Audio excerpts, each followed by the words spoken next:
Disqualify कर दिया जाता है, बेटे से तनख्वाह ना लेने पर डिस्क्वालीफाई कर दिया जाता है, और दूसरी तरफ एक नाजायज़ बेटी का बाप 2 निकाह करने वाला इमरान खान चहेता बन के अदालतों में बैठा हुआ है, उसको कोई हाथ लगाने के लिए तैयार नहीं है।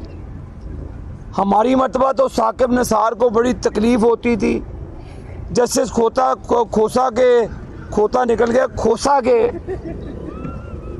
वो बैठते नहीं थे अदालतों में जब तक नवाज शरीफ को, क्योंकि उनके बच्चे पीटीआई में थे, वो गैलरीज में आकर सज जाते थे मेहमानों की तरह, और अपने बाप की नज़रों के नज़र मिला के उन्होंने पता था कि इशारा करके कि सज़ाएं देनी है। और जस्टिस खोसा के बच्चे गैलरी में बैठ के कोर्ट रूम नंबर 1, मुझे आज भी वो दिन याद है कि उसके बच्चे लुटियाँ डाल रहे थे जब नवाज शरीफ को डिस्क्वालीफाई किया गया। साकिब निसार फिर लंदन में मुंह छुपाते हुए माफिया मांगता था, जी मैंने गलत फैसले किए। और दूसरी तरफ एक तो डबल शाह होता है, ये डबल नकाब वाला इमरान नियाजी है, और एक टांग का बहाना करके पिछले 5 महीनों से खुद ही अपनी टांग के ऊपर शर्ले मारे हुए उसने, बाहर से किसी ने गोली नहीं चलाई, इर्द गिर्द के सारे लोग महफूज रहते हैं, और सिर्फ इमरान खान की टांग जख्मी होती है, जो 5 महीने में ज़बान नहीं जख्मी हुई, उसकी टांग जख्मी हुई है। तो मैं अदालतों से अपील करता हूँ कि नवाज शरीफ की तरह वक्त JIT बनाई, मेरे भाई तलाल चौधरी को डिस्क्वालीफाई किया, क्या कसूर था इसका?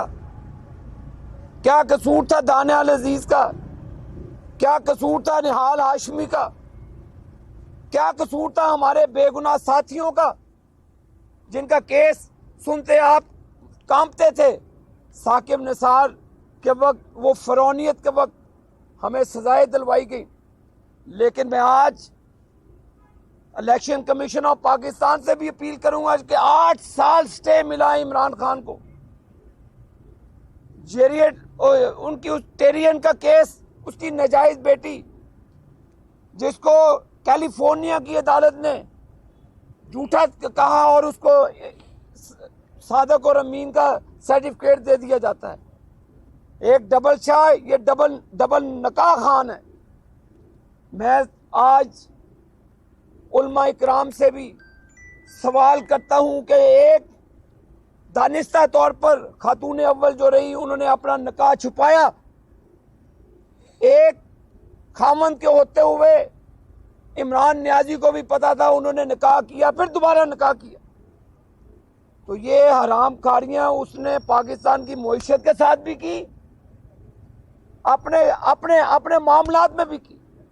लेकिन तराजू जो इंसाफ का है, नवाज शरीफ की तरह ऐसे क्यों जाता है?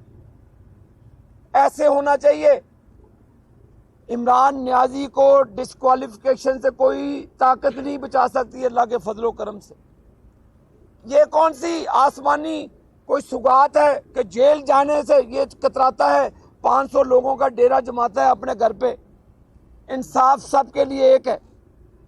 मैं समझता हूँ कि अब वक्त आ गया है कि कानून अपना रास्ता इख्तियार करेगा और इंशाल्लाह ये सब जेलों में जाएंगे। मैं तलाल साहब से दुख्वास्त करूँगा वो बात करें।